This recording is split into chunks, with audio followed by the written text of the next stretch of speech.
Organização Mundial de Saúde, saúde não é só ausência de doença. Saúde está relacionada a um bem-estar físico, mental, psicológico do indivíduo, né? Se a gente for pensar assim, então a vida sexual faz parte de uma vida saudável, né? Uma vida sexual saudável faz parte. E isso no desenvolvimento da pessoa vai acontecendo naturalmente, vai despertando naturalmente. Então esse início da vida sexual é muito importante para cada um de nós. Só que a gente deve tratar isso com responsabilidade. Então uma das principais preocupações, né, no início de uma vida sexual, que muitas vezes acontece na adolescência, é a gravidez, né, a gravidez na adolescência. Segundo a Organização Mundial de Saúde, né, a OMS, o ideal é que menos de 10% dos nascimentos em um país ocorram na adolescência. Se a gente for olhar aqui as estatísticas do Registro Civil aqui de 2013, ó, do IBGE, a gente vê que a média aí no Brasil está próximo de 20%. Olha aí, ó. Então, quais são as regiões? Ó? Registro de nascimento com mães entre 15 e 19 anos por região. Onde tem maior número de casos de gravidez na adolescência, ó, região norte. Olha lá, onde tem o menor nível, na região sul e na sudeste. Né? Então, é um número assim, bem acima do que a Organização Mundial estabelece como o ideal.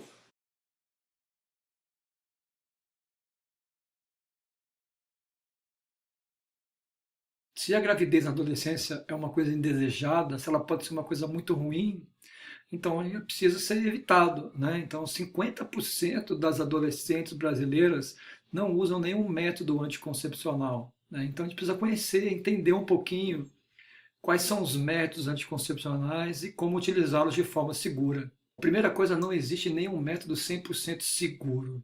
Se nenhum método anticoncepcional é 100% seguro, então qual o método que o adolescente deve escolher? Como é que deve ser feita essa escolha? Então a gente deve levar algumas coisas em consideração na hora de escolher esse método. E ele deve ser feito sob orientação, tá? Então vamos lá, quais são as coisas levadas em consideração? A eficácia do método, relacionada com a capacidade dele em evitar a gravidez. Então cada método tem uma probabilidade diferente, né? Tem uma eficácia diferente. Adequação à idade, segurança, aplicabilidade e custo. Então, cada caso deve ser analisado assim separadamente. Então, por exemplo, vamos imaginar um adolescente que está iniciando a vida sexual e não tem um namorado, tem múltiplos parceiros. O melhor método contraceptivo ou anticoncepcional seria o uso de pílula anticoncepcional? Não, porque a pílula anticoncepcional ela vai evitar a gravidez, mas não vai evitar a transmissão de doenças sexualmente transmissíveis. Então não é um método adequado a essa pessoa. Agora vamos imaginar um casal de adultos que tem uma vida sexual e que são monogâmicos, né? São fiéis ali, eles mantêm relações só entre eles.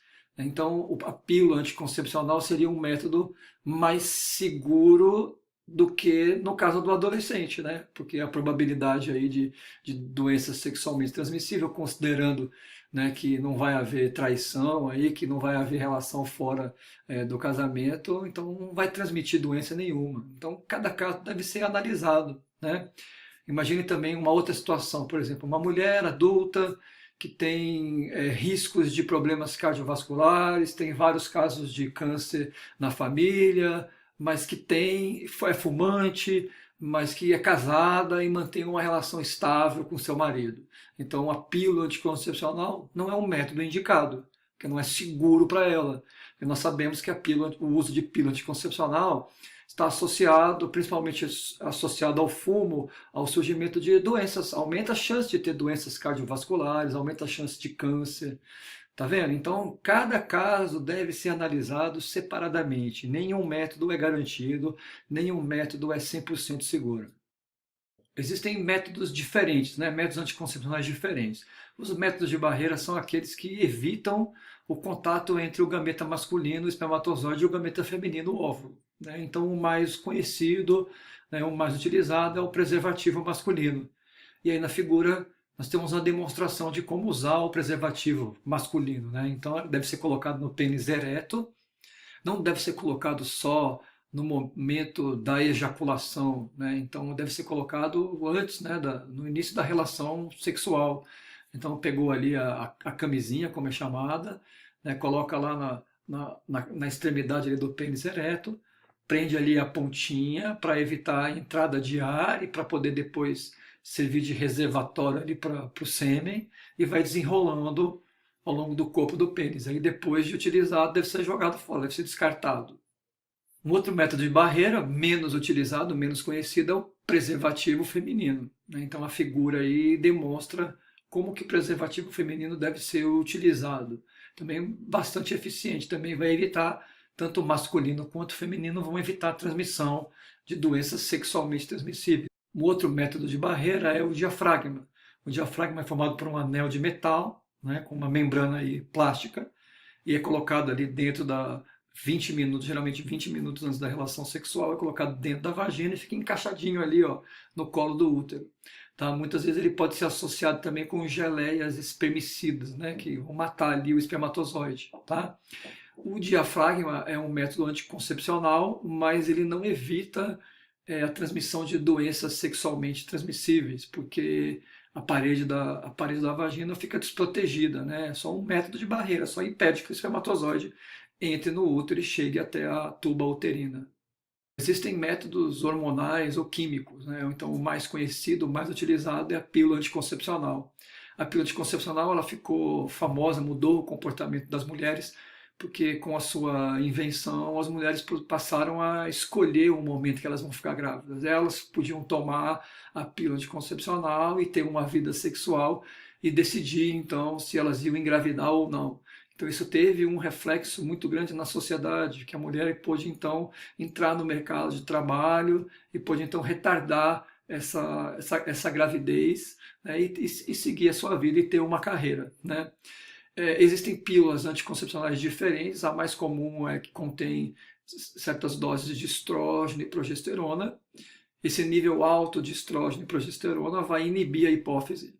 A hipófise não vai liberar o FSH e o LH, então não vai desenvolver o folículo ovariano, não vai acontecer a ovulação.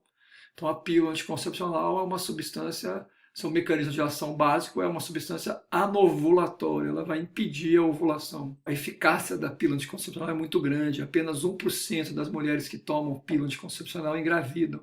Então ele é considerado o método mais seguro, mas ele deve ser consumido, deve ser utilizado sob orientação médica. O DIU também é considerado um método hormonal ou químico, né? DIU é a sigla de dispositivo intrauterino.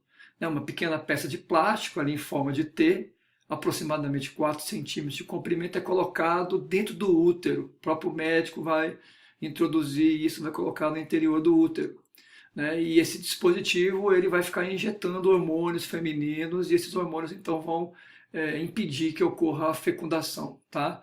Então tanto o DIU quanto a pílula anticoncepcional são métodos hormonais ou químicos, mas que não evitam a transmissão de doenças sexualmente transmissíveis. Os dois métodos cirúrgicos mais utilizados são a vasectomia e a laqueadura, né? Número 1 ali mostrando como é feita ali a laqueadura. Então a laqueadura é cortar ali as tubas uterinas, cortando a tuba uterina, o espermatozoide que entrou ali pelo canal da vagina, chegou até o útero, não consegue encontrar o óvulo, então não tem fecundação, né?